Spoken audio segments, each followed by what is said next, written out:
Casa de Oración Santa Fe te invita a sus servicios los miércoles 8 p.m., domingo 8 a.m. y 11:30 a.m. Estamos ubicados Plaza Fiesta Santa Fe, Boulevard República de Honduras, 104, Interior 9, Hacienda Santa Fe, Tlajomulco de Zúñiga, Jalisco. Casa de Oración Santa Fe, un lugar para adorar.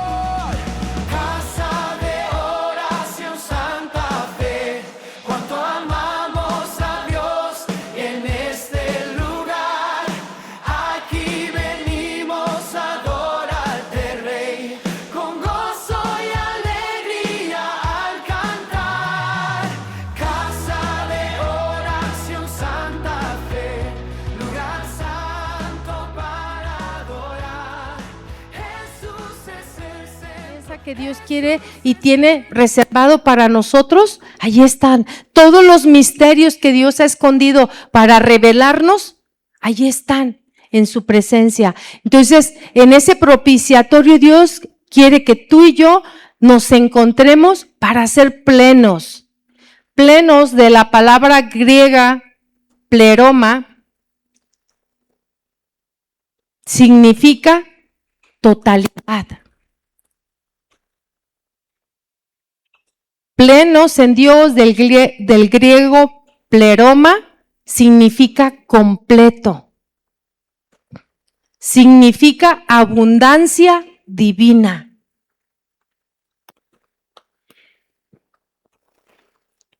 Cuando nosotros vivimos así en esta plenitud de Dios, no perdemos la paz por causas o cosas superficiales, ¿sí?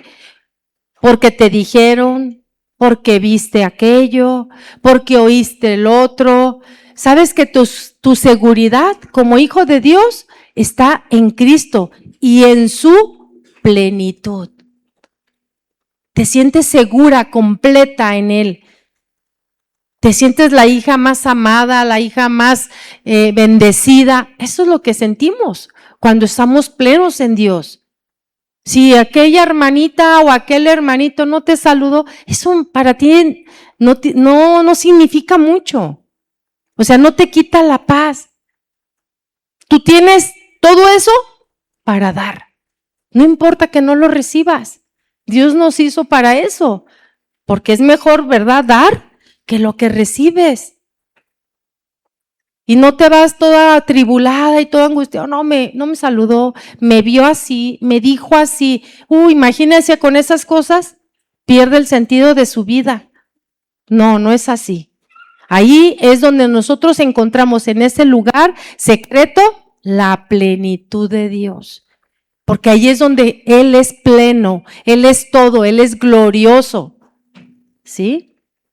Entonces, ser pleno se refiere a la suma de todos los atributos de Dios, a ese poder, ese amor de Dios que habitan en Cristo. Esa es la plenitud de Dios. Dice Colosenses 1:19. Colosenses 1:19, por cuanto agradó al Padre que en Él habitase toda plenitud, y por medio de Él reconciliar consigo todas las cosas, así las que están en la tierra como las que están en los cielos, haciendo la paz mediante la sangre de su cruz. Si Él tiene toda esa plenitud, esa es la plenitud en la cual quiere el Señor que nosotros podamos participar. Y como creyentes, nosotros estar completos en Él, experimentando una vida madura, una vida abundante, libre de peso de pecado. Colosenses 2:9, 10. Colosenses 2:9, 10. Dice, porque en Él habita corporalmente toda la plenitud de la deidad. ¿Quién es la plenitud de la deidad? ¿Qué? Es el Padre, el Hijo, el Espíritu Santo. Es la plenitud de la deidad, ¿sí? Porque en Él habita corporalmente toda la plenitud de la deidad, y vosotros estáis completos en Él. Esto Jesús vino a ser el puente que nos reconcilió con el Padre, y el Padre, cuando nosotros decidimos creer en Él, recibirlo en nuestro ser, nos arrepentimos y nos acerca ese arrepentimiento, el Señor todavía más nos regala la presencia de su Espíritu Santo en nosotros. Esa es la plenitud de Dios. Dice, y vosotros estáis completos en Él, que es la cabeza de todo principado y potestad. Nosotros lo cantamos, ¿verdad? Y es una canción preciosa que en verdad puedes sentir pues cada palabra adheriéndose a tu ser, porque sabes que con Él está todo. Quisieras que Él aceptara tu cántico y que cuando tú levantas tu adoración y tu oración, Él pueda recibirlo como un olor agradable, no con una doble vida que tú llevas. Sí, que en la iglesia tú eres un buen cristiano, pero en tu casa eres un buen diablo. No, o sea, aquí entendemos que el acercarnos a Dios está todo arreglado, ¿verdad? Has limpiado tus manos, has limpiado tus pies y deseas con todo tu corazón que Él reciba toda tu adoración, porque en Él somos completos. Entonces, toda la esencia de Dios Padre reside en Jesús. Toda la esencia de Dios Padre reside en Jesús. Él tiene la plenitud. Y Pablo oraba que nosotros como hijos experimentemos esa plenitud. Que experimentes esa plenitud al punto más alto. Al punto más alto. Pablo transmite la idea de sus peticiones en Efesios 3, 18 al 19.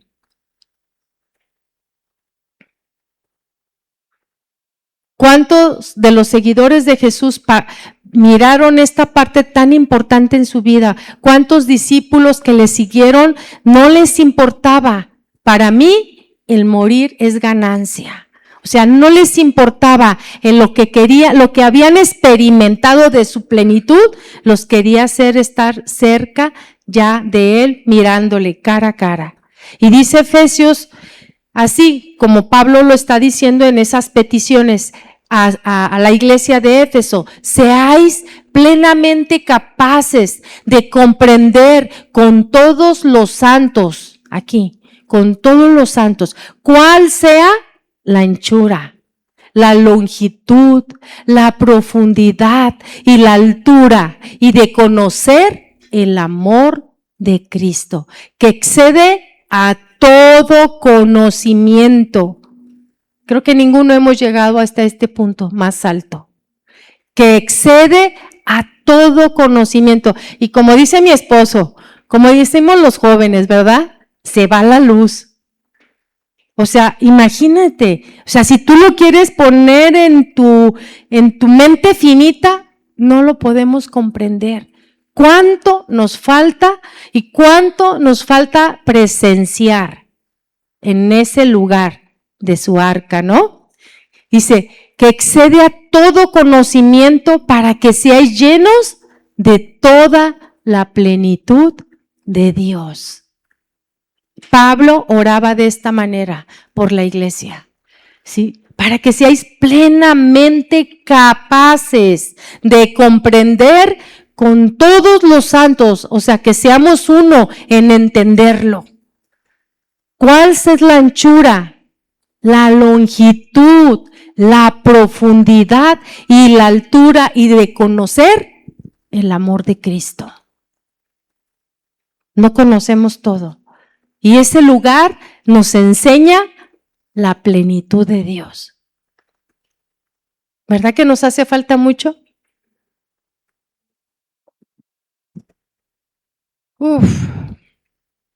Esto no quiere decir que nosotros seamos iguales a Dios de ninguna manera. Nadie lo es, nadie lo será. pero sí como lo dice Juan, Juan 14, 23 al 24. ¿Cómo es que esto opera?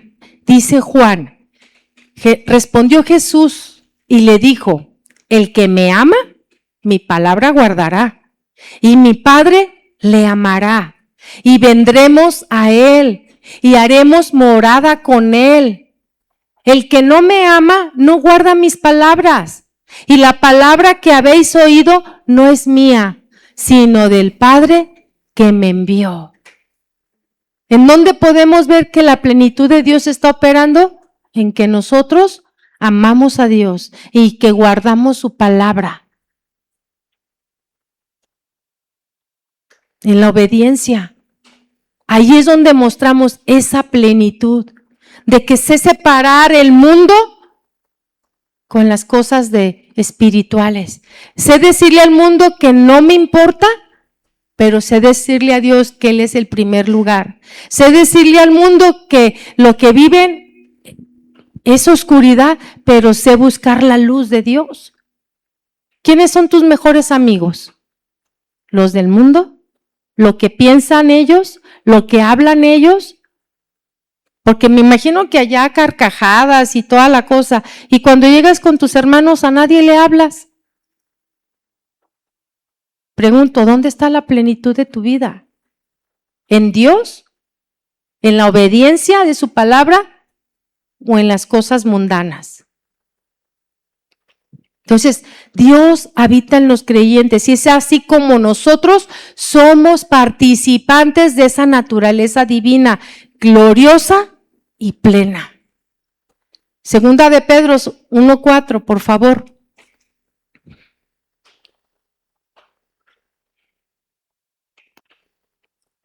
Por medio de las cuales nos ha dado preciosas y grandísimas promesas, para que por ellas llegaseis a ser participantes de la naturaleza divina, habiendo huido de la corrupción que hay en el mundo a causa de la concupiscencia. El Señor quiere que nosotros podamos disfrutar esa plenitud, que nosotros podamos difundirla, manifestarla en nuestra compañía, en nuestra relación con nuestros hermanos, en nuestra relación con aquellos que no creen. Ellos puedan ver en ti la plenitud de Dios. Las riquezas de Dios están disponibles, ¿sí? Por su gracia, ¿sí? Por eso Él nos llena, de su Espíritu Santo, permitiéndonos vivir más como Cristo en quien habita la plenitud. Dice Efesios 5, 15 al 18, y esto lo estamos viendo en nuestras enseñanzas del miércoles, ¿sí?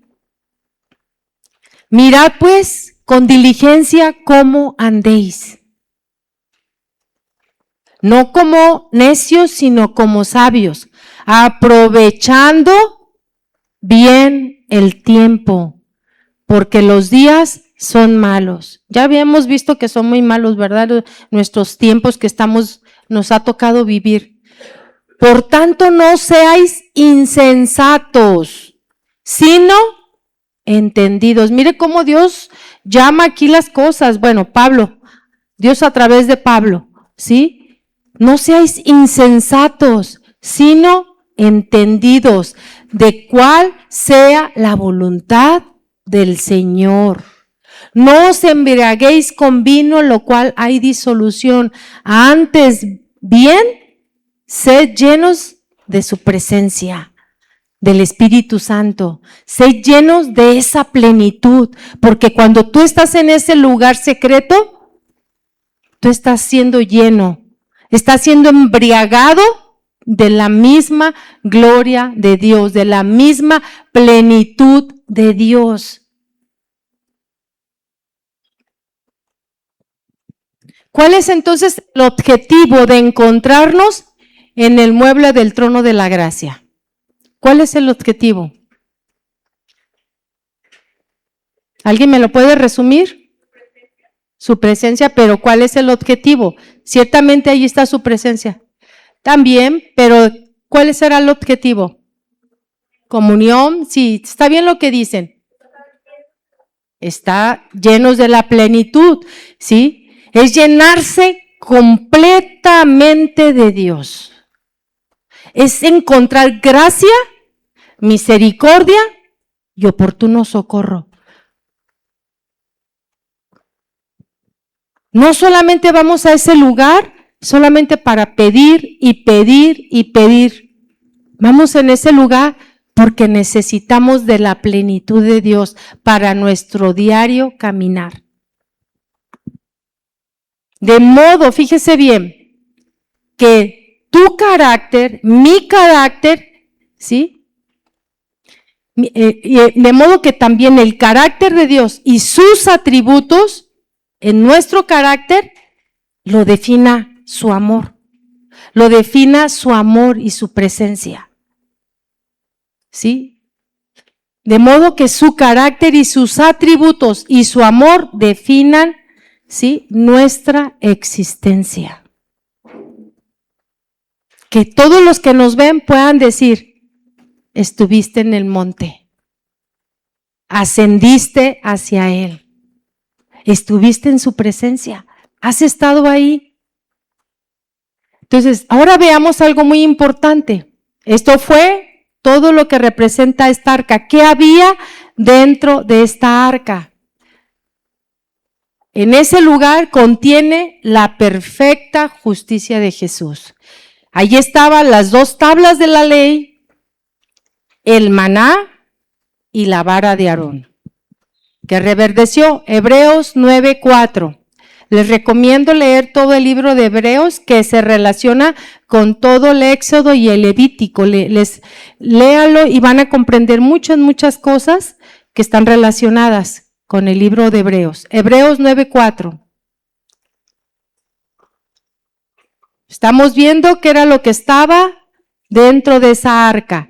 Y dice ahí, el cual tenía un incensario de oro y el arca del pacto, cubierta de oro por todas partes, en la que estaba una urna de oro que contenía el maná, la vara de Aarón que reverdeció y las tablas del pacto. Eso era lo que tenía ese lugar. Cuando Moisés sube al monte Sinaí, porque está el monte Sión que representa su presencia. Está en el monte Sinaí, donde él estuvo ahí dando instrucciones al pueblo de Israel. ¿Ustedes recuerdan? Unas instrucciones muy largas que ahorita lo vamos a ver, de todos sus mandamientos. Cuando Moisés sube a ese monte, pasaron ciertas cosas naturales o sobrenaturales, físicas, que sucedieron en ese lugar. ¿Alguien recuerda qué sucedió ahí? ¿Qué había en ese lugar? Que el pueblo de Israel estaba en espanto total. Había truenos, relámpagos, humo, dice que humeaba y les dio una medida, ¿verdad? No se pueden acercar hasta cierta área de este lugar porque el Señor iba a hablar. Él delimitó el lugar. Este lugar, el monte, un cerro, ¿sí?, estaba representando la misma presencia de Dios. El arca está representando la misma presencia de Dios. Dice que había un incensario, había humo, ¿verdad? Y la misma gloria de Dios, resplandeciente. Acá en el monte Sinaí no querían ni siquiera acercarse, le decían, habla tú con él y tú ven y dinos, porque estaban tan aterrorizados porque podían morir. Lo mismo pasaba en el arca. Ninguno podía entrar más que uno, que estaba listo para poder encontrarse con Dios. ¿Se fijan que era muy parecido? Entonces, el arca del pacto era el lugar de la preservación para las tablas de la ley. El arca del pacto era el lugar de la preservación para las tablas de la ley. Recuerde esta palabra, preservación. Estos 3 artículos que estaban ahí dentro puede ser visto como una revelación de una diferente persona de la deidad. Lo repito, estos 3 artículos, ¿de cuáles? Las tablas, el maná y la vara. Puede ser visto como una revelación de una diferente persona de la deidad. ¿Quiénes son las personas de la deidad? El Padre, el Hijo y el Espíritu Santo. Cada una declara las características y simbolismos de un miembro distinto de la deidad. Vamos a ver, número 1, las tablas de la ley o las tablas del testimonio. ¿Cuántas tablas eran? ¿Qué dijimos que representaba el número 2? Testigo, testimonio, ¿verdad? Y testimonio también porque fue un acuerdo entre Dios y su pueblo. Eran 2, ¿sí? Aquí vemos entonces al tipo, aquí vemos el tipo del Padre Dios, Padre Dios, el dador de la ley. Eso es lo que representa las tablas de la ley. Vemos el tipo del Padre Dios, el dador de la ley. ¿Quién fue el que dio la ley? Dios, el Padre. Fue por su voz que la ley fue dada. ¿Sí? En primer lugar. Entonces, la ley es símbolo de toda autoridad y poder. La ley es símbolo de toda autoridad y poder. Y está en las manos del Padre.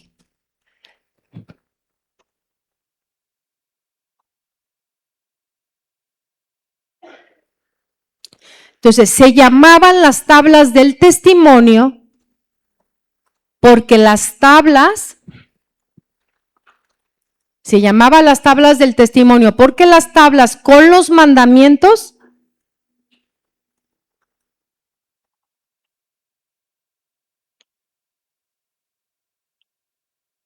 eran la prueba visible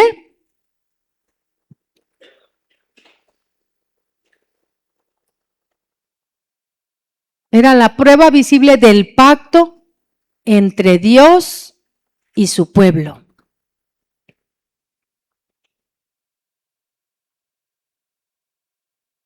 El tener las tablas ahí como testimonio recordaba constantemente el acuerdo que habían hecho. Sí es cierto, ¿ya ven?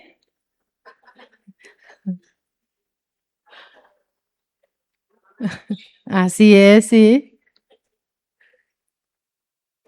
Entonces, el acuerdo o el pacto fue que Dios sería el Dios de su pueblo. Ese fue el pacto que se hizo. Por eso les dice las tablas de la ley, las tablas del pacto, ¿sí? Las tablas del testimonio. Entonces, esas tablas es el acuerdo o pacto que fue que Dios sería el Dios del pueblo de Israel. Pero ¿cuál fue el compromiso del pueblo? Que ellos obedecerían esos mandamientos. Entonces, ese acuerdo se hizo cuando Dios habló en el monte Sinaí. ¿Cuál era ese acuerdo? Número 1. ¿Cuál era ese acuerdo número 1? Dios prometía ser el Dios de Israel.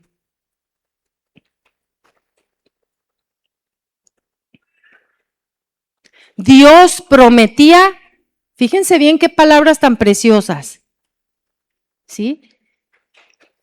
Primero, el Dios de Israel. Segundo, protegerlos y bendecirlos.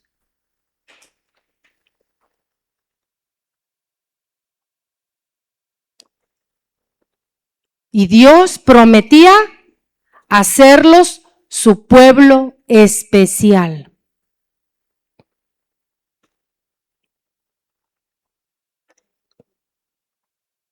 Dios prometía hacerlos su pueblo especial. Segundo punto, el pueblo que prometió. El pueblo prometió escuchar la voz de Dios. El pueblo prometió escuchar la voz de Dios. Número 2, el pueblo prometió obedecer sus leyes y mandamientos.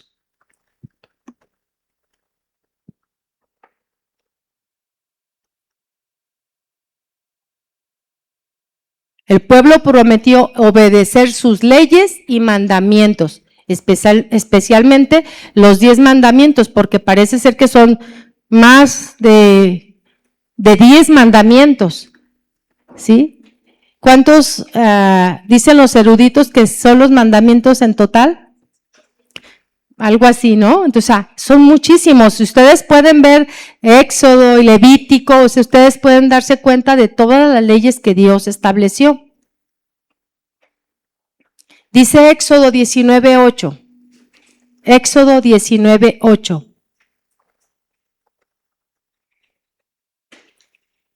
Por eso las tablas de la ley estaban en ese lugar como testimonio de que estaba la prueba, de que habían hecho un compromiso.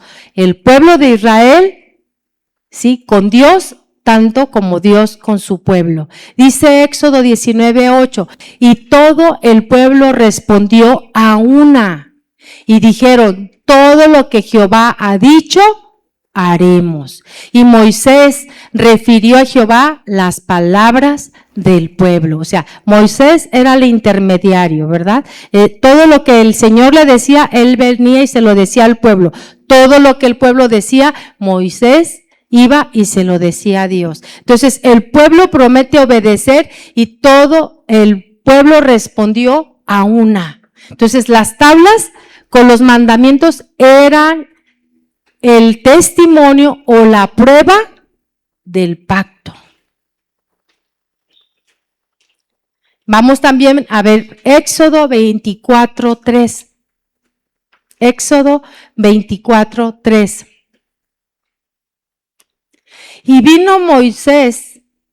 Y Moisés vino, y contó al pueblo todas las palabras de Jehová y todas las leyes. Y todo el pueblo respondió a una voz y dijo, haremos todas las palabras que Jehová ha dicho. Éxodo 24:7. Ahí adelantito. Y tomó el libro del pacto y lo leyó a los oídos del pueblo, el cual dijo, haremos todas las cosas que Jehová ha dicho y obedeceremos. Entonces, lo primero que la Biblia registra que se puso en el arca fueron las tablas de la ley. Lo que nos enseña que Jesucristo,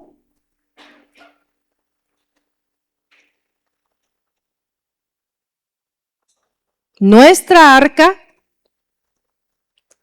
tenía en su mismo corazón y en su naturaleza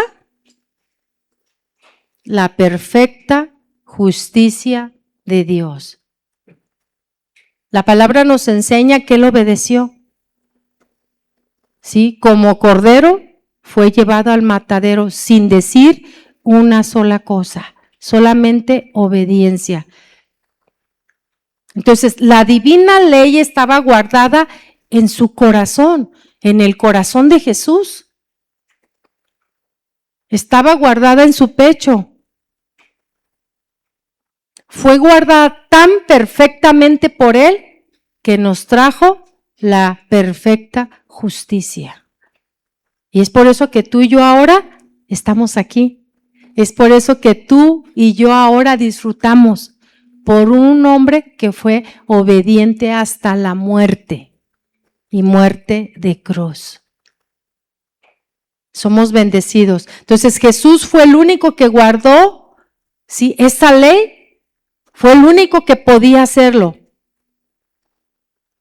Entonces, en el corazón es el lugar de la preservación de su palabra. Por eso es muy importante aprender la palabra de Dios, meditarla, escudriñarla, profundizarla. Porque nuestro corazón es el único lugar de preservación de su palabra. Salmo 48.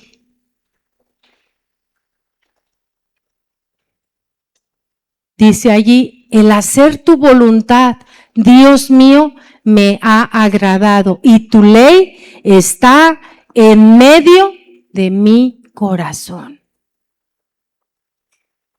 Salmo 48. Ese fue el salmo que les dije. Éxodo 25, 16. Éxodo 25, 16.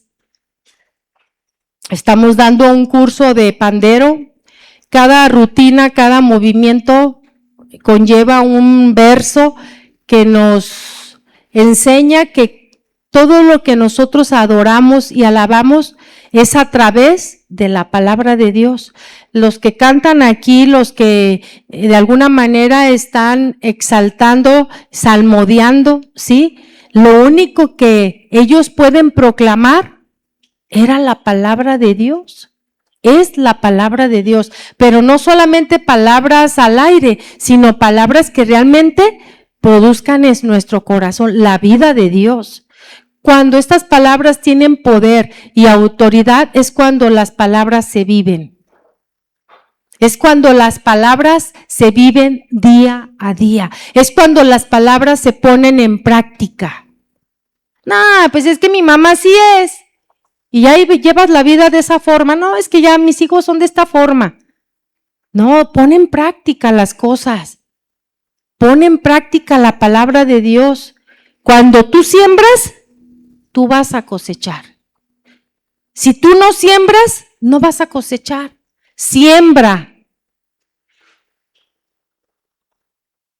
¿Tú quieres recibir un regalo de parte de alguien? Siembra. Siembra. Me quedé en Éxodo 25, 16, ¿sí? Dice, y pondrás en el arca el testimonio que yo te daré, las tablas de la ley o del pacto. Y veamos Mateo 5, 17. Jesús dijo estas mismas palabras, no penséis que he venido para abrogar la ley o los profetas, o sea, no vengo a quitar todo eso, sino he venido para cumplirla. Entonces, el Señor mismo nos hace participantes, ¿sí?, de cómo nosotros debemos de guardarla en el corazón para ponerlas por obra. Dijimos que si están en el corazón, se pueden poner en obra, porque de la abundancia sale, ¿verdad?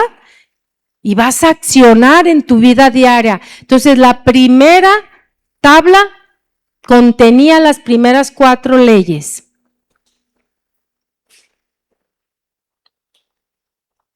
La primera tabla contenía las primeras 4 leyes, o sea, algo vertical, ¿sí? Algo vertical, perdón. De parte del hombre hacia Dios, ¿sí? Y la segunda tabla contenía las otras 6 leyes horizontales. ¿Qué se refiere? Ahí póngale entre paréntesis, el trato del hombre con el hombre.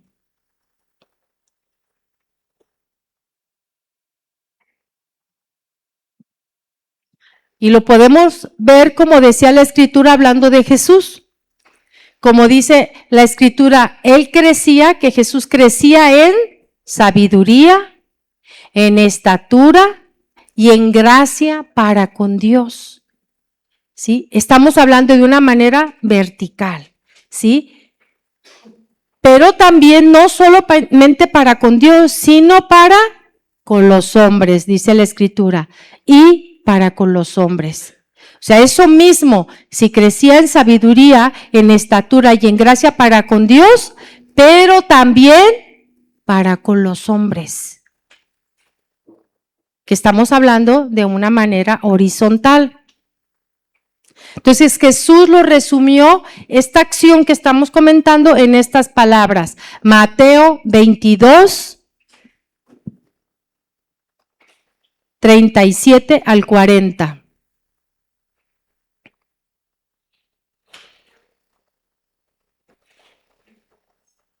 Dice, Jesús le dijo, amarás al Señor tu Dios con todo tu corazón y con toda tu alma y con toda tu mente. Este es el primer y grande mandamiento. Y el segundo es semejante. O sea, no podemos separarlo. Amas a Dios, tienes que amar a tu hermano. Dice, el segundo es semejante, amarás a tu prójimo como a ti mismo. De estos dos mandamientos depende toda la ley y los profetas. Hay muchísimo que leer, pero lo veremos la siguiente clase para terminar este punto. Aquí me voy a quedar.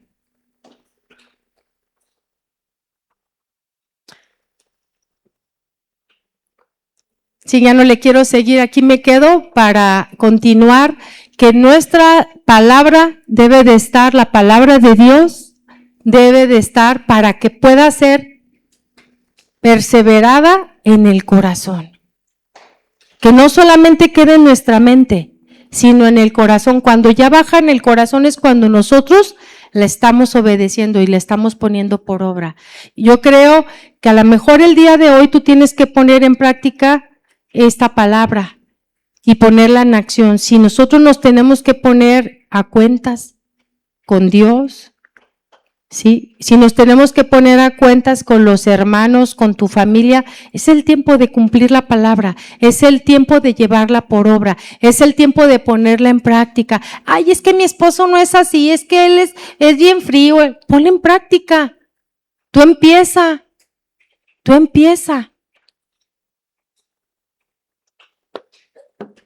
¿Qué les parece si le damos gracias a Dios? Creo que el Señor nos quiere llevar a un tiempo hermoso, maravilloso, de que nos seamos llenos de esa plenitud de Dios, de poder entender que no es con conocimiento carnal y natural, es la presencia de Dios manifestándose en nosotros. Solamente vas a poder responder de la mejor manera cuando la plenitud de Dios está actuando en ti. Pero necesitamos esos lugares de encuentro, ¿verdad? Todo lo necesitamos. ¿Qué les parece si le damos gracias a Dios? Antes de irse, tenemos preparado un cafecito, un panecito para los que quieran. Les trajimos el día de hoy, entonces vamos a darle gracias a Dios. Y si usted tiene que ponerse a cuentas, hagámoslo. Padre, te damos gracias. Te damos gracias porque cuando tú subiste a ese monte, Señor, claramente pensaste todas las cosas. Claramente, Señor, diseñaste cada punto y cada principio para acercarnos a ti, Señor. Con el plan de bendecirnos, con el plan de que fuéramos solamente tuyos, Señor. Y que tú fueras nuestro único Dios, que no tengamos dioses ajenos, ni nuestro trabajo fuera nuestro Dios, ni nuestro dinero, nada de eso fuera nuestro, ni nuestros hijos, nada, Señor, sino tú en nuestro corazón. Te pedimos perdón, Señor, porque nos damos cuenta que muchas veces no eres tú el que está sentado en el trono, Señor. No eres tú el que realmente gobierna. Hay otros pensamientos, hay otras cosas, Señor. Mi propia carne, mi propio carácter, mi propia personalidad, que no he dejado que seas tú que reines, Señor. En esta mañana te pedimos perdón, Señor. Y nos acercamos a ti, Padre, encontrando gracia en este lugar, Señor. Encontrando gracia, Señor, pidiéndote ayuda, Señor.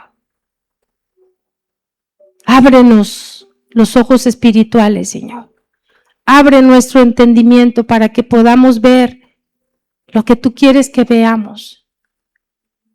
Aquí estamos como tus siervos, Señor, pero queremos ser buenos súbditos, Señor, haciendo tu voluntad perfecta. Caminar, Señor, con autoridad y poder.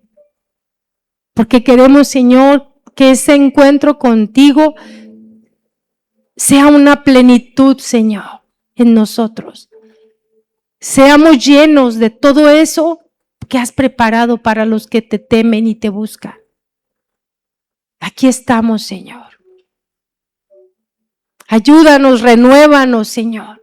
Renueva nuestra vida, renueva nuestra mente. Renueva nuestra manera de acercarnos a ti, Señor. Renuévanos, Señor. Tu palabra dice que por medio de tu palabra, Señor, tú puedes renovar nuestro entendimiento, Señor. Renuévanos, Señor, para que seas tú en nosotros, Señor. Que no hablemos cosas carnales, que no hablemos cosas del hombre, que hablemos de ti, Señor. Que hablemos como habla un hombre sabio, un hombre que practica, Señor, tu palabra. Que seamos entendidos y no necios, Señor. Que seamos moldeados a tu imagen, Señor. Que cuando salgamos de ese lugar secreto, Señor, podamos entender esas leyes, Señor, en nuestro corazón, Padre. Pero lo más importante, ponerlas por obra, Señor, con nuestro prójimo. Así como decimos amarte a ti, Señor, podamos amar a los demás, con todos sus defectos, con todas sus imperfecciones, porque yo soy imperfecta, Señor. Y que yo pueda amar a los demás así como tú me amas a mí, tan imperfecta como soy, Señor. Te damos gracias, Padre. Te damos gracias por tu palabra. Gracias, Señor, por tu amor, por tu paciencia, Señor. Porque muchas veces te fallamos y muchas veces nos perdonas. Gracias, Señor. Gracias. Si mi hermano pecare contra mí, como dice tu palabra, hasta 70 veces 7, Señor. Porque estamos recibiendo de ti, Señor, de tu plenitud, Señor. En ti estamos completos, Señor. Por eso nuestra alabanza, nuestra adoración, nuestro cántico es diferente. Es de una persona que ha nacido de nuevo y reconoce que tú eres el autor. Tú eres el autor, tú eres el consumador de nuestra fe, Señor. Te amamos, Señor. Te amamos y amamos a tu iglesia, Señor, la cual tú has pagado un alto precio, Señor. Gracias, Señor. Gracias. En el nombre de Jesús, Padre. Amén.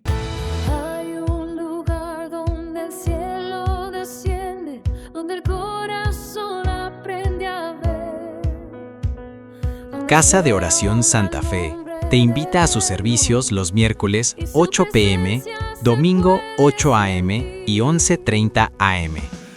Estamos ubicados Plaza Fiesta Santa Fe, Boulevard República de Honduras, 104, Interior 9, Hacienda Santa Fe, Tlajomulco de Zúñiga, Jalisco. Casa de Oración Santa Fe, un lugar para adorar.